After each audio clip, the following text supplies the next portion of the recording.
I want to know if you've ever heard this about Crimson and Clover, the title.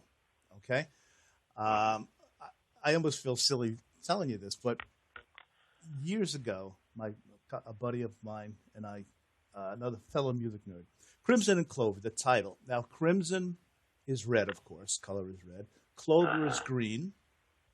Red and green are the colors of Christmas.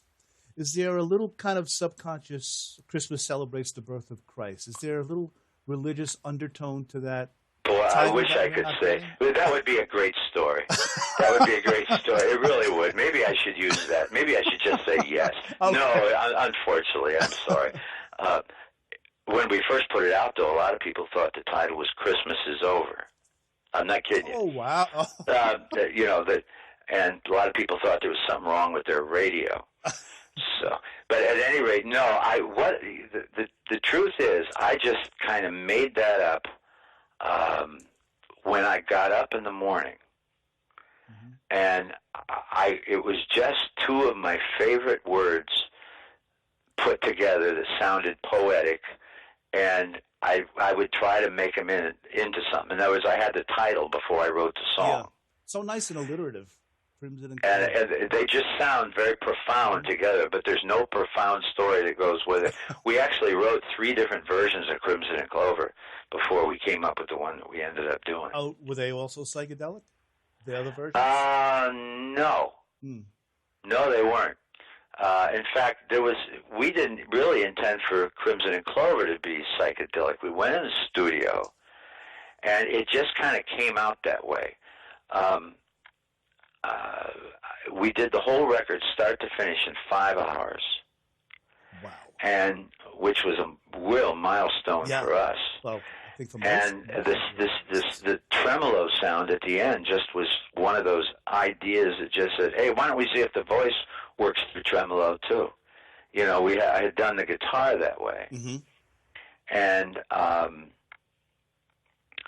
so we hooked it up with, we did the 3-part harmonies and then piped it out into the studio. We went out through an old RCA cord and plugged it into the guitar amp and turned on the tremolo and synced to the music and mic'd the amp and ran it back into the board, and that's how it was created. Holy nothing smokes, special, nothing fancy, just oh well.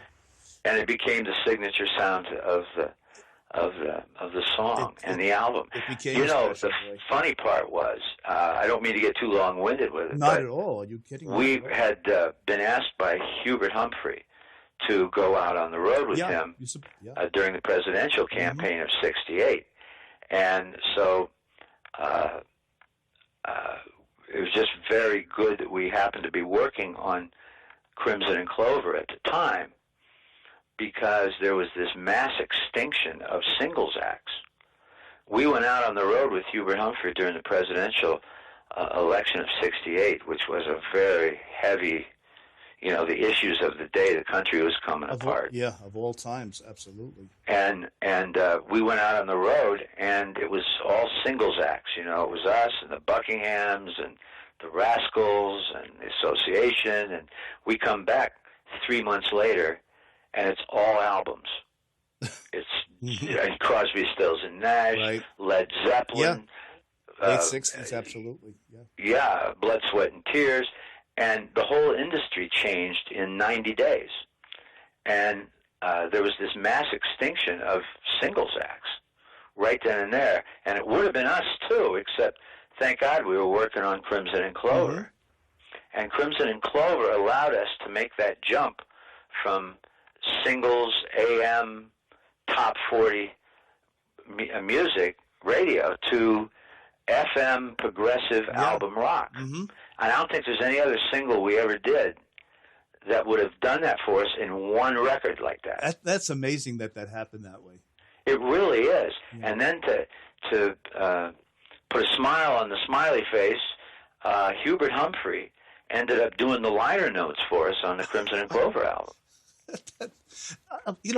That was a ballsy move by you guys, first of all. I mean, to take a stand like that, it really was. Well, we didn't know what was going to happen. It was the first time that rock group and a political figure ever actually worked together. Mm-hmm. Had Sure, never happened absolutely, before. yeah. And also, it was a tremendous change for us. That's where I began producing the group. Mm-hmm. And we started writing our own songs. Up until that time, Bo Gentry and Richie Cordell had done most of the work, although we were doing it too. Those names are certainly so this was a huge strategic move for us. Mm-hmm. And anyway, so, it gave us the second half of our career. Mm.